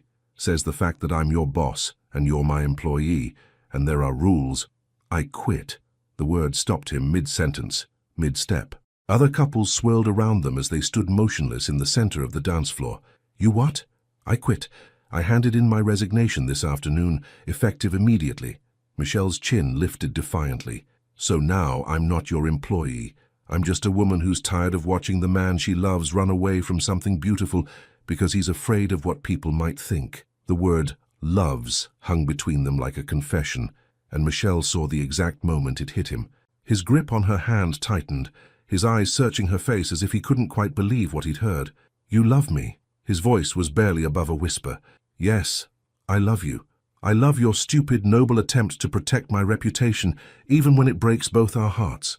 I love the way you remember details about people's lives and the way you make me feel like I'm the only person in the room. I love that you're kind to the cleaning staff and that you water my succulent when you think I'm not looking." Each declaration seemed to crack something open inside him. "Michelle, I love you, Ragnar Carter, and I'm done pretending I don't just to make everyone else comfortable." Her voice grew stronger, more confident. "The question is, what are you going to do about it?" He stared at her for a long moment, and Michelle could see the war happening behind his eyes, fear battling hope, logic fighting emotion, the careful control he'd built his life around crumbling in the face of something real and raw and beautiful. "I'm going to kiss you," he said finally, his voice rough with emotion, "right here in front of everyone, and I don't care who sees it or what they think or what it costs me." "Good," Michelle breathed. "It's about time." He cupped her face in his hands, thumbs tracing the line of her cheekbones, and leaned down to capture her lips with his. The kiss was nothing like their first gentle, hesitant meeting of mouths. This was desperate and claiming and full of 2 weeks' worth of suppressed longing. Around them the music swelled, but Michelle was only dimly aware of the gasps and murmurs from the watching crowd. All that mattered was the feel of Ragnar's lips on hers, the way his hands held her like she was something precious, the way her entire world had narrowed down to this moment, this man, this choice to be brave. When they finally broke apart, breathing hard, the ballroom had gone notably quiet. Michelle became aware of hundreds of pairs of eyes watching them, of phones discreetly raised to capture the moment, of the hushed conversations starting at the edges of the crowd. "Well," Ragnar said, his forehead resting against hers, "I guess that answers the question about whether we're keeping this secret." Michelle laughed, the sound bright and free. "I guess it does." "Michelle, He stopped, seeming to struggle with words. "I've been an idiot. These past 2 weeks I've been miserable. I've missed you so much it felt like missing a limb." "Then why didn't you call? Why didn't you fight for us?" "Because I was terrified," he admitted, the vulnerability in his voice making her heart clench. "I've never felt about anyone the way I feel about you, and I didn't know how to protect that. I thought if I pushed you away at least you'd be safe from the gossip and the speculation. I don't need you to protect me from gossip, Ragnar. I need you to stand beside me and face it together.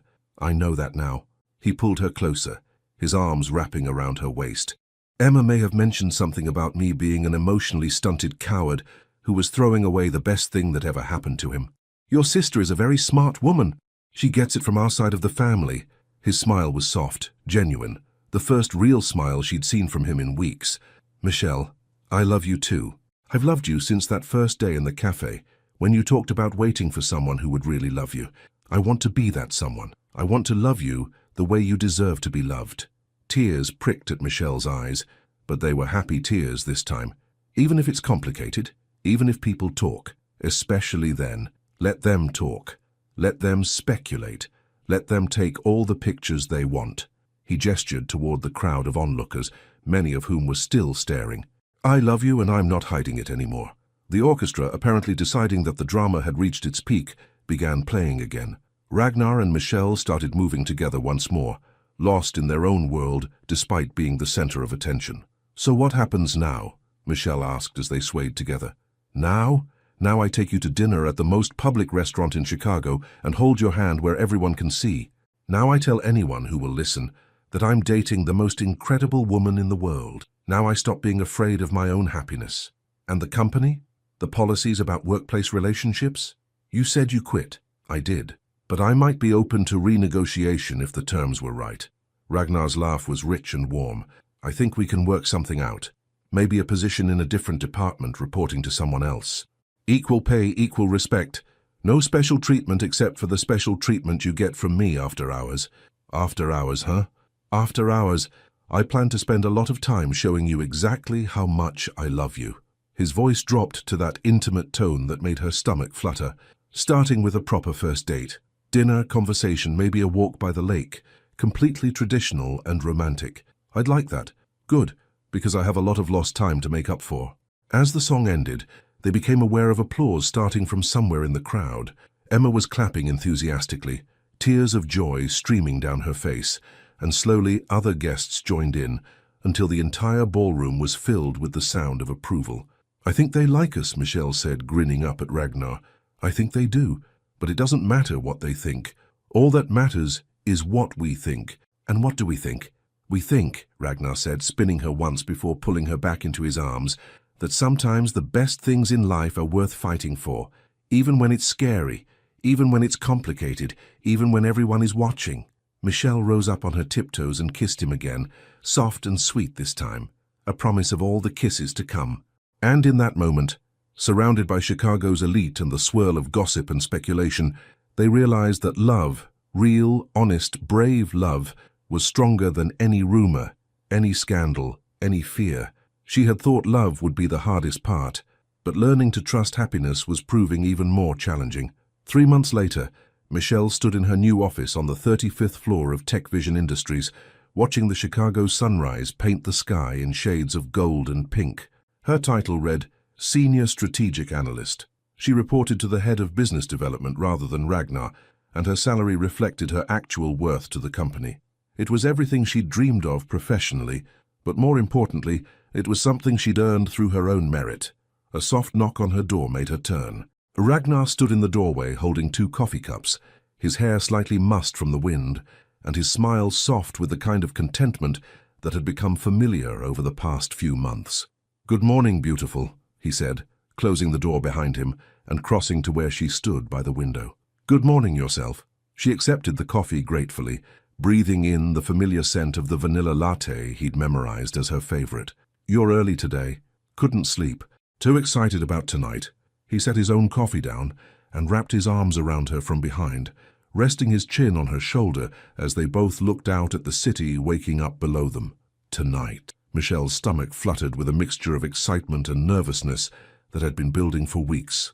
Tonight was the company's annual awards dinner, where she would be recognized for her work on the Austin expansion project, the project that had brought them together in the first place. But more than that, tonight felt like a public acknowledgement of how far they'd both come. "Are you nervous?" Ragnar asked, as if reading her thoughts. "A little. It's still surreal sometimes, you know. 6 months ago, I was just Michelle Torres from the administrative pool. Now I'm giving a presentation to the board of directors and dating the CEO. You were never just anything, Michelle.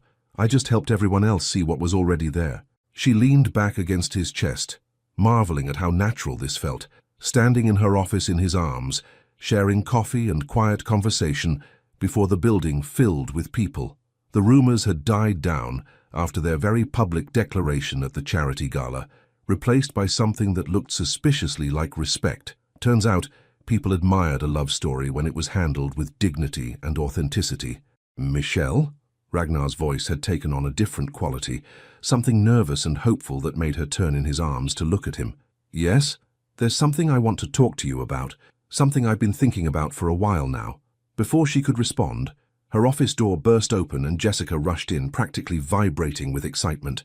"Oh my God, Michelle, you will not believe—" She stopped short when she saw Ragnar's arms around Michelle, her eyes widening. "Oh, sorry, I didn't realize you were— I mean, I should have knocked. It's okay, Jess," Michelle said, stepping slightly away from Ragnar, but keeping his hand in hers. "What's got you so excited this early in the morning?" "The Tribune. Did you see the Tribune?" Jessica waved her phone frantically. "There's an article about Chicago's power couples, and you two are featured, with a gorgeous photo from the charity gala." Michelle felt her cheeks warm. Even 3 months later, seeing their relationship discussed in the media felt surreal. "What does it say?" "Listen to this." Jessica cleared her throat dramatically. "In a city known for its ambitious power players, few couples embody both professional success and authentic romance like Tech Vision Industries CEO Ragnar Carter and Senior Strategic Analyst Michelle Torres. Their love story, which began in the corporate halls and bloomed into one of Chicago's most watched relationships, proves that sometimes the best partnerships are built on mutual respect and genuine affection rather than social climbing and convenience." Ragnar squeezed Michelle's hand. "Not terrible as media coverage goes." "There's more," Jessica continued reading. "Torres, who recently spearheaded the company's successful expansion into emerging markets, brings both brilliance and grace to her role as one of Chicago's most influential young professionals. Carter, meanwhile, has been credited with fostering a more inclusive and collaborative corporate culture since publicly acknowledging his relationship with Torres. Together, they represent a new generation of leadership that values authenticity over appearances. "Wow," Michelle said softly. "That's actually really nice." "Nice? It's amazing. You're being recognized for your own accomplishments, not just as someone's girlfriend. This is huge, Michelle." After Jessica left, still bubbling with excitement about the article, Michelle and Ragnar found themselves alone again. But the mood had shifted slightly, the weight of public attention settling over them, like a reminder of how much their lives had changed. "Do you ever regret it?" Michelle asked suddenly. "Going public, dealing with all the attention." Ragnar was quiet for a moment, considering her question seriously. "Do you want the honest answer?" "Always. Sometimes I miss the privacy. Sometimes I wish we could just be a normal couple without every dinner date and public appearance being photographed and analyzed." He turned to face her fully. "But regret being with you. Regret choosing love over fear. Never. Not for a single second." The sincerity in his voice made Michelle's heart skip. "Even when that blogger wrote that terrible piece about me being a gold digger?" "Especially then, because watching you handle that with such grace and dignity made me fall even more in love with you." His hands came up to frame her face. "Michelle, you've made me a better man. You've made me braver, more honest, more willing to fight for what matters. How could I ever regret that?" Before Michelle could respond, her phone buzzed with a text from her mother. "Mija, saw the article. So proud of you. Can't wait to meet Ragnar at Christmas." The reminder of their upcoming visit to San Antonio made Michelle smile. "Speaking of family, my mom is very excited to interrogate you over Christmas dinner. I'm looking forward to it. I want to thank her for raising such an incredible woman. She's going to love you. Fair warning, though. She's going to ask when you're planning to propose, probably within the first 5 minutes of meeting you." The words slipped out before Michelle could stop them, and she immediately felt her cheeks burn. They hadn't talked about marriage explicitly, though the topic had started creeping into their conversations in subtle ways. Ragnar's eyes lit up with something that looked like mischief. "Well, that's convenient timing." "What do you mean?" Instead of answering, he reached into his jacket pocket and pulled out a small velvet box. Michelle's breath caught in her throat as he dropped to one knee right there in her office, with the Chicago skyline as their backdrop. "This is what I was trying to talk to you about earlier," he said, his voice soft but steady. "Michelle Elena Torres, 6 months ago, you walked into my life and turned everything upside down in the best possible way. You taught me that love isn't something to be managed or controlled. It's something to be cherished and fought for and celebrated." Michelle felt tears start to fall as he opened the box to reveal a stunning diamond ring, not ostentatious or flashy, but elegant and timeless, exactly what she would have chosen for herself. "You showed me what it means to be truly brave, to stand up for what matters even when it's scary. You've been my partner, my best friend, my anchor, and my inspiration." His voice cracked slightly with emotion. "I can't imagine my life without you in it, and I don't want to try. Will you marry me?" The question hung in the air between them, surrounded by morning sunlight and the quiet hum of the building coming to life around them. Michelle looked down at this powerful, successful man kneeling in her office, offering her not just his love, but his entire future, and felt her heart overflow with joy. "Yes," she whispered. Then louder, "Yes, of course, yes." Ragnar slipped the ring onto her finger with trembling hands, then stood and swept her into his arms, spinning her around as she laughed through her tears. When he set her down, he kissed her with a passion that spoke of promises and forever, and dreams coming true. "I love you, Mrs. Carter-to-be," he murmured against her lips.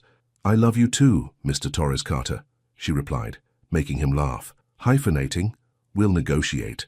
A knock on the door interrupted them, and Jessica's voice called out, "Michelle, are you okay? I heard shouting and, oh my God!" The last part came out as a shriek as Jessica caught sight of the ring on Michelle's finger. "He proposed. You're engaged. This is the best day ever." Within minutes, word had spread through the office, and Michelle's door was filled with well-wishes and congratulations. But through it all, she kept looking at Ragnar, at the man who had started as her boss and become her everything, and marveling at how life could change so completely in such a short time. That evening, at the awards dinner, Michelle stood at the podium accepting recognition for her work on the Austin project. As she spoke about market analysis and strategic planning, her eyes found Ragnar's in the audience. He was watching her with such pride and love that she had to pause for a moment to collect herself. "In closing," she said, looking directly at him, "this project taught me that the best outcomes happen when you're willing to take risks for something you believe in, when you're brave enough to fight for what matters even when it seems impossible." The applause was thunderous, but all Michelle could hear was Ragnar's voice from that morning. How could I ever regret that? As she walked off the stage toward her future husband, Michelle realized that sometimes the greatest risk of all is allowing yourself to be truly, completely happy. 1 year later, she finally understood what her mother meant when she said love wasn't just about finding someone, it was about becoming who you were meant to be. The morning of their wedding dawned crisp and clear, with October sunlight streaming through the windows of the bridal suite at the Drake Hotel.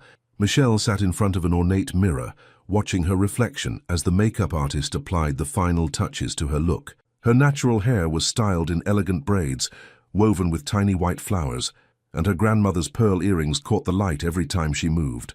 The wedding dress hung nearby, a masterpiece of silk and lace that her mother had helped her choose during one of many emotional shopping trips. It was simple but stunning, with intricate beadwork that caught the light and a flowing train that would trail behind her as she walked down the aisle. "Mija, you look like a princess," her mother said from across the room, tears already threatening to ruin her carefully applied makeup.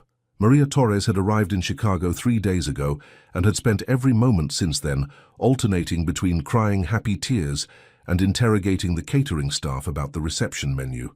"Don't cry, Mama. You'll make me cry too," Michelle said, standing carefully to avoid wrinkled her silk robe. "And we haven't even put the dress on yet." A soft knock interrupted them, and Jessica's voice called through the door. "Michelle, Emma's here and she brought something for you."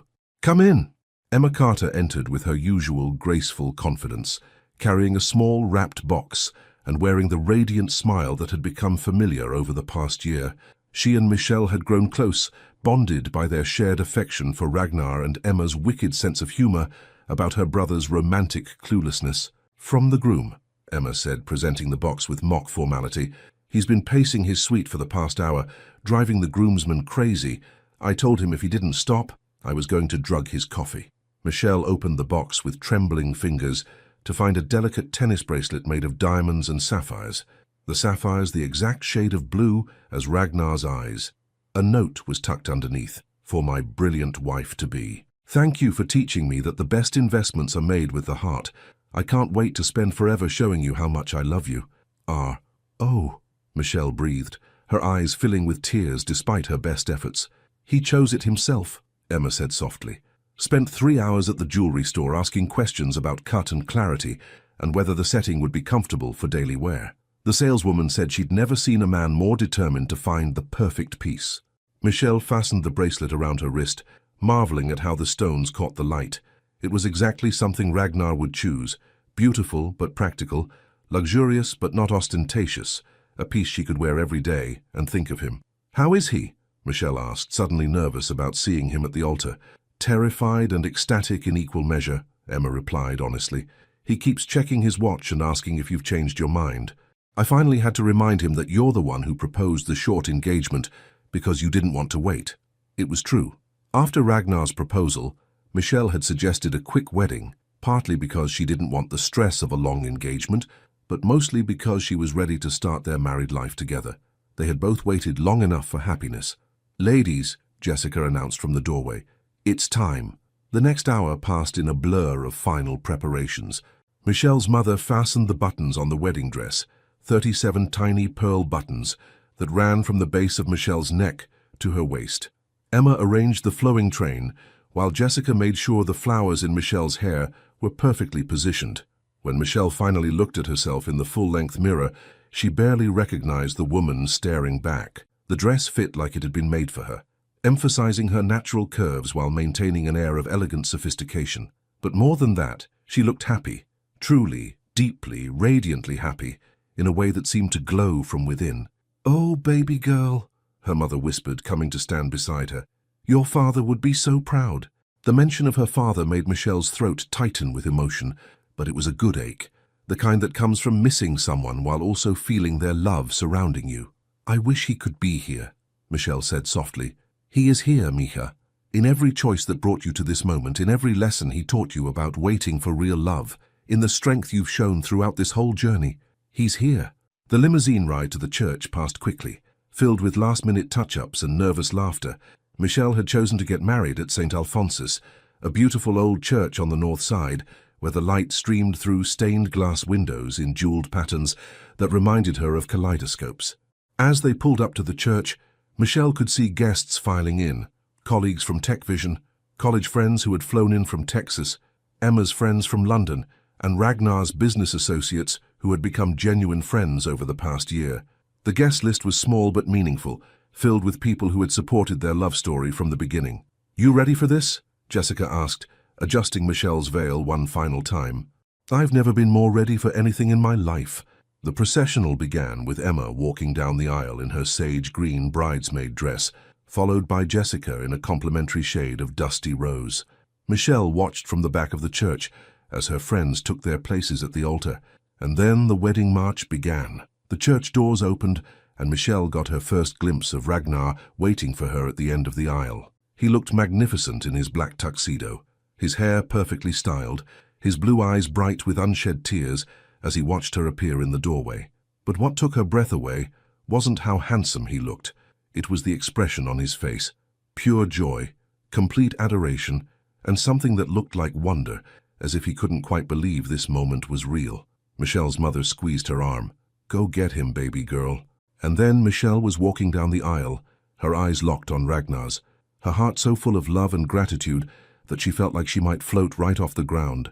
She was vaguely aware of guests standing, of camera flashes and soft gasps of admiration, but all that really mattered was the man waiting for her at the altar. When she reached him, Ragnar stepped forward to take her hands, his eyes never leaving her face. "You're the most beautiful thing I've ever seen," he whispered, just loud enough for her to hear. "So are you," she whispered back, making him smile, that soft, genuine smile that was hers alone. The ceremony itself passed in a haze of emotion and spoken vows. When it came time for their personal promises, Michelle found herself speaking from the heart without needing to reference the notes she'd prepared.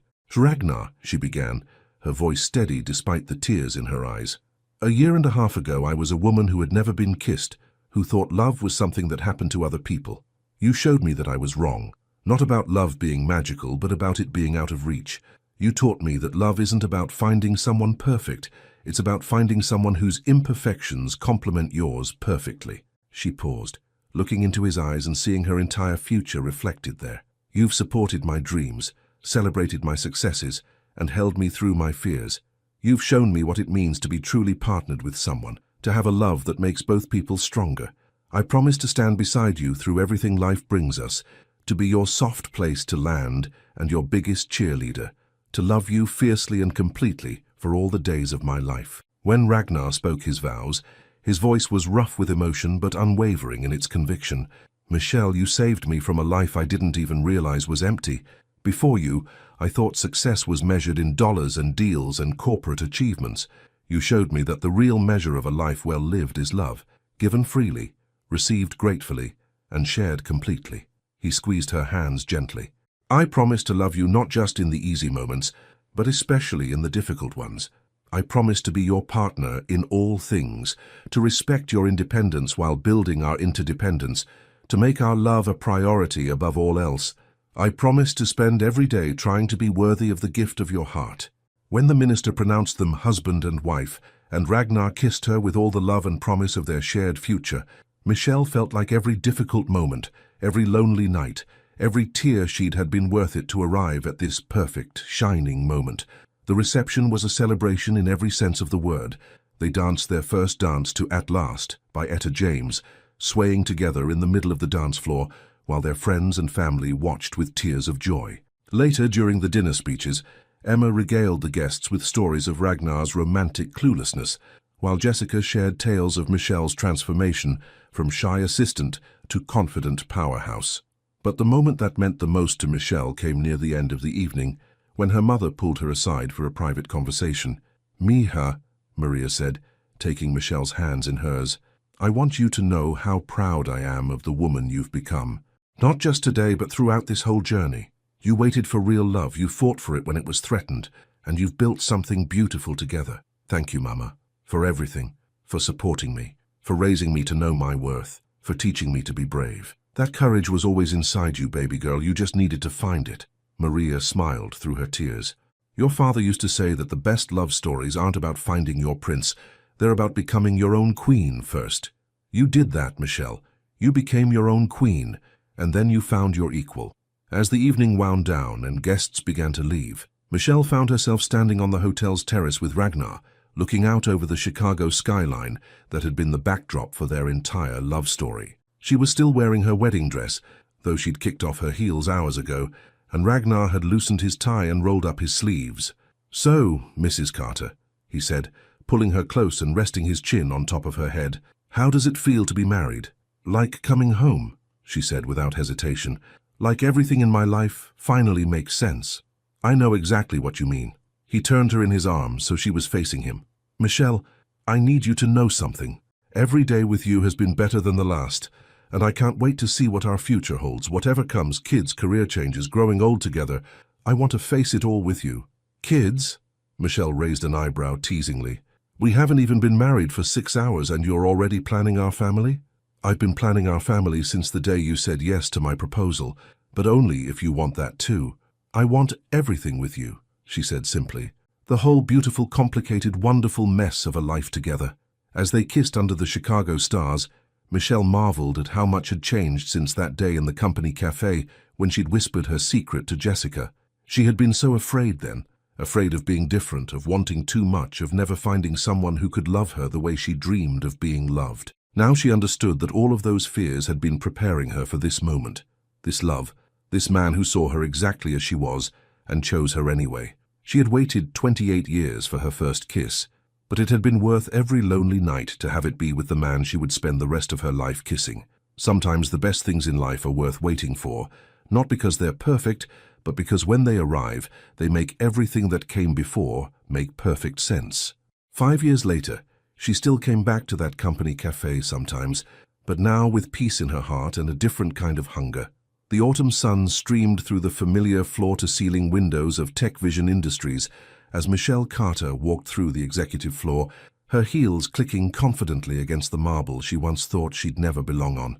At 33, she moved with the assured grace of a woman who had found her place in the world and claimed it completely.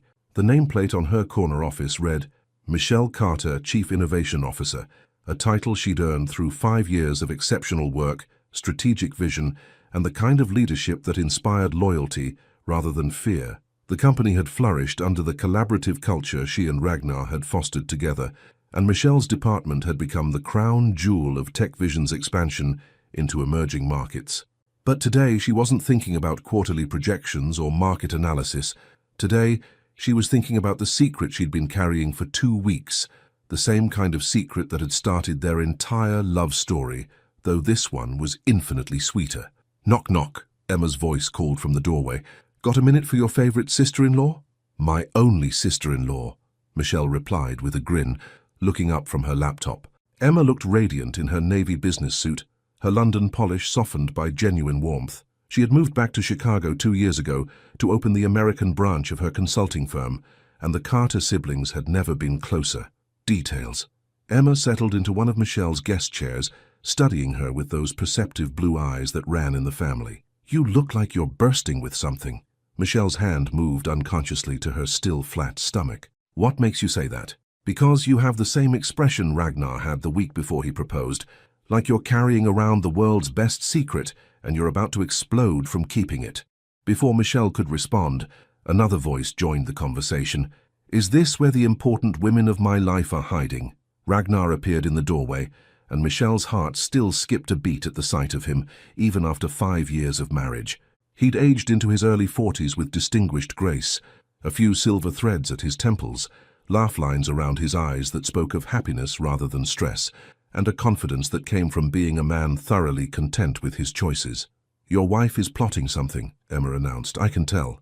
"My wife is always plotting something," Ragnar said fondly, crossing to Michelle's desk and perching on the edge in a gesture that had become habitual over the years. "It's one of the things I love most about her." Michelle felt a flutter of nerves mixed with excitement. She had planned to wait until tonight, until they were home in the Lincoln Park brownstone they'd bought 3 years ago, surrounded by the life they'd built together. But looking at these two people who meant everything to her, she realized there would never be a perfect moment, only the moment she chose to make perfect. "Actually," she said, standing and moving to the small safe behind her desk, "there is something I wanted to share with both of you." She pulled out a small wrapped box, similar to the one Ragnar had used to propose, but smaller, more delicate. Her hands trembled slightly as she handed it to her husband. "Michelle," he said carefully, "it's not my birthday, or our anniversary, or... just open it." Ragnar unwrapped the box with the methodical care he brought to everything important, Emma watching with barely contained curiosity. When he lifted the lid, his breath caught audibly. Inside was a tiny pair of baby shoes, soft white leather with delicate blue stitching, and beneath them, a folded piece of paper. With shaking hands, Ragnar unfolded the paper to reveal a sonogram image. For a moment, he just stared at it, his mind clearly processing what he was seeing. Then his eyes flew to Michelle's face, wide with wonder and disbelief and joy so profound it took her breath away. "Are you—" He couldn't seem to finish the sentence. 8 weeks, Michelle said softly. "I wanted to wait until we were past the first trimester to tell anyone, but I couldn't keep it to myself anymore." "Oh my God," Emma breathed, having figured it out. "Oh my God, you're pregnant." Ragnar set the box down carefully and stood, his hands reaching for Michelle with a reverence that reminded her of their wedding day. "We're having a baby." "We're having a baby," she confirmed, laughing as tears started falling down her cheeks.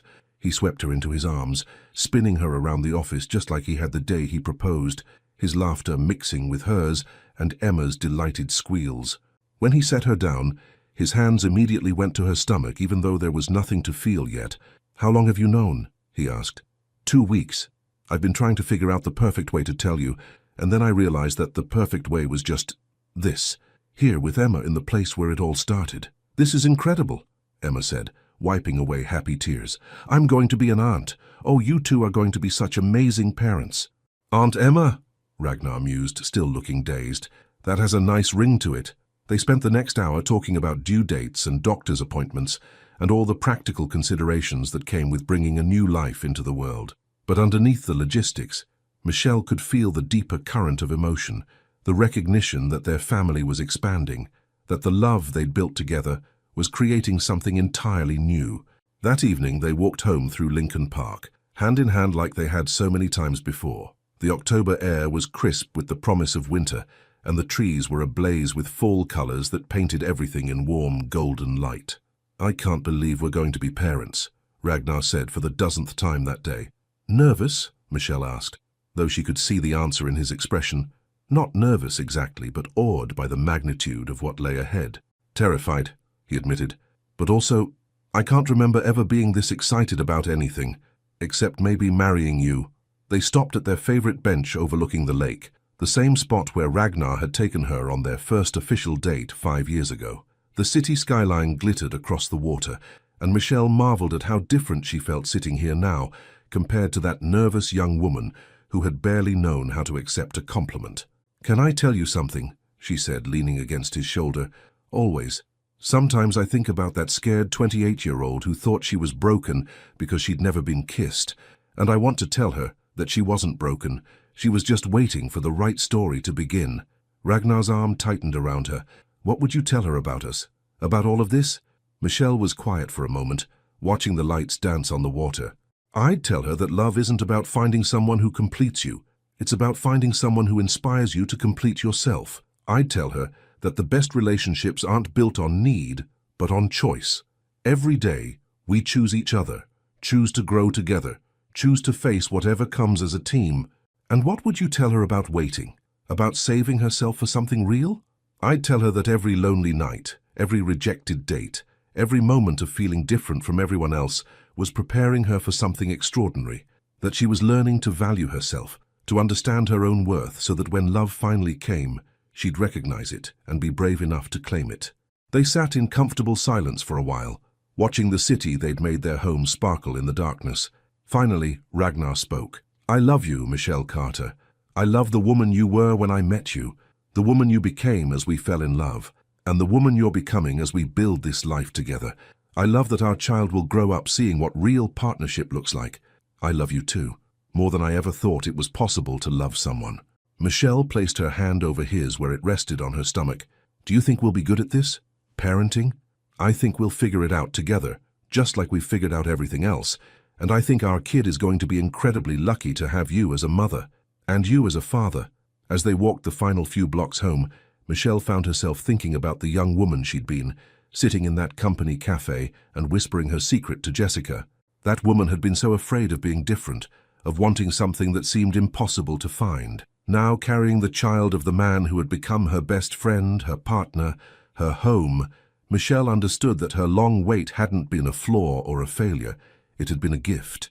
It had given her the time to become someone worthy of extraordinary love and the wisdom to recognize it when it arrived. 6 months later, on a spring morning that painted Chicago in shades of hope and new beginnings, Michelle and Ragnar welcomed Elena Maria Carter into the world.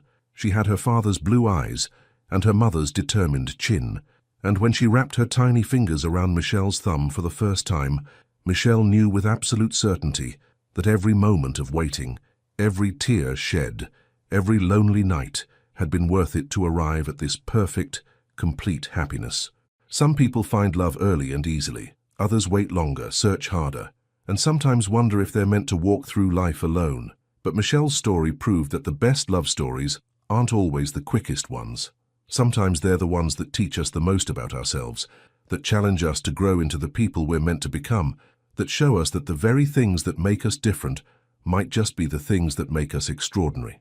Because in the end, love isn't about finding someone who wants you despite your flaws. It's about finding someone who sees your flaws as part of what makes you irreplaceably, perfectly you. And sometimes, if you're very patient and very brave, that someone might just be worth waiting your whole life to find. The end. Your participation means a lot to the channel. Please share your thoughts in the comments. A question for you. Would you have made the same choice as Michelle? Would you have waited for real love, even when everyone around you was settling for less? What would you have done in her place? Thank you so much for watching until the end. If you enjoyed this story, don't forget to subscribe to the channel, leave a like, and comment your thoughts. Your participation is very important to us. See you next time.